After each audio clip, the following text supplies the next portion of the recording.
ja kuidas sul läinud, et väike nunnu ja peagi on algamas aasta kõige ilusam aeg ehk siis jõuluaeg, aga ilma jõulupuuta pole ju jõulud need õiged. Aga mis tuua siis tuppa, kas kuusk, nulg või hoopis kunstkuusk?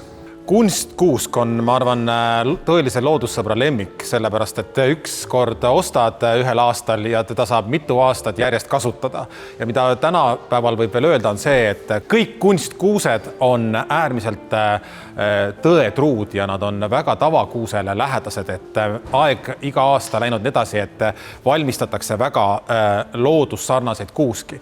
Aga kunstkuuse kasutamise funktsioonid ja kuhu kohta ta panna on hästi oluline see, et võib-olla me mõtleme büroode peale rohkem, salongide peale, sest neid on ka erinevaid värvuseid ja näiteks haiglad, sellised ostukeskused, kus me peame mõtlema sellele, et oleks tuleohutus tagatud ja väga korrektselt me jälgiksime seda. Ja ka kunstkuuse eelis on see, et okkad ei pudene. Ehk siis see on see, et ta püsib väga tükk aega ilus ja värske. Ainuke probleem on see, et tuleb leida iga jõulu lõpus see koht, kuhu see pärast paigutada või milline kast, kuhu me ta pärast hoiustame, et järgmisel jõulul ta uuesti välja võtta. Minul on kõik jõulud lapsepõlvest saadik olnud ikkagi kuusktoas. Ei ole mul olnud seda kunsti ega ei ole olnud mul ka nulgu. Aga mis on nulu ja kuuse kõige suurem erinevus? Kas see lõhna asi? No jaa, tegelikult tänasel päeval jälle on aianduskeskuses Hortes nii suur valik, et mõnikord võib pea ringi hakata käima, ei tea, mida võtta. No eks praegu on nii. Kes tuleb traditsiooni otsima ja kes tuleb midagi uut otsima. See tähendabki seda, et kui me tahame oma jõulu kodudesse jõululaupäevaks head kuuseokka lõhna ja sellist traditsioonilist hingust saada, siis ma arvan, on naturaalne kuusk kõige parem. Ja mis võib öelda seda, et aianduskeskus Hortese kuused on kõik Eesti kuusekasvandustest pärit. Ja siingi on üks väike selline ökoloogiline vaatenurk, et me oleme, kui me võtame aianduskeskusest kuuse, siis tegelikult me olemegi ökoloogilised, sest kõik need on kasvanud sellistel pindadel ja maa-aladel, kus näiteks vilja kasvatada ei saa, sest see ei ole sobilik vilja kasvatamiseks, aga kuuske saab kasvatada ja metsa jäävad kuused kõik alles.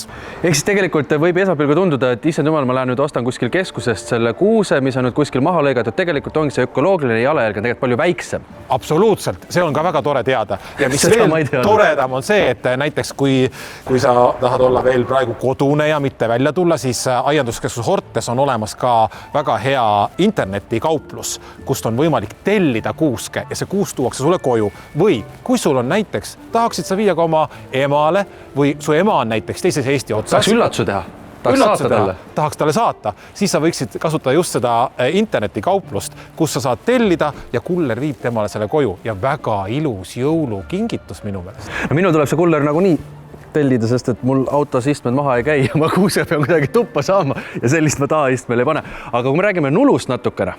Kui me tahame olla innovaatilised ja kaasaegsed, siis sellist midagi uut ja põnevat, siis ma arvan, et nulg on just see, et sellega me tagame selle väärtuse meie endi jaoks. Ja just, et okkad ei kuku nii kiiresti maha, sest Euroopa kodudes väga palju just nulge jõuludeks tuuaksegi. Aga nulg ja selline tavaline kuus, aga tegelikult mingid hõbekuused ja iga sorti veel. On olemas erinevaid kuuski. Ma tahan öelda seda, et alati see kuuse kaunistamine on ilus traditsioon ja me mõtleme, et kes kuidas ja kui tulevad lapsed tahavad igaüks oma teha, et kui pikka, millist kuuske üldse valida, et kuskil meeter, poolteist on hea ja mitte ei peaks mitte ainult ühte kuuske valima.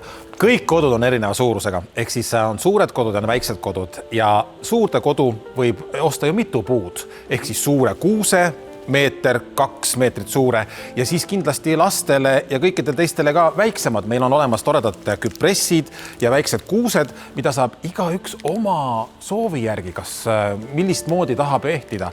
Või siis, kui on väike kodu, siis väiksemasse kodusse võib ju ka sellise armsa puu osta. Ei peagi väga suurt ostma. Ja samamoodi saab selle ju väga ilusti ära ehtida. Absoluutselt.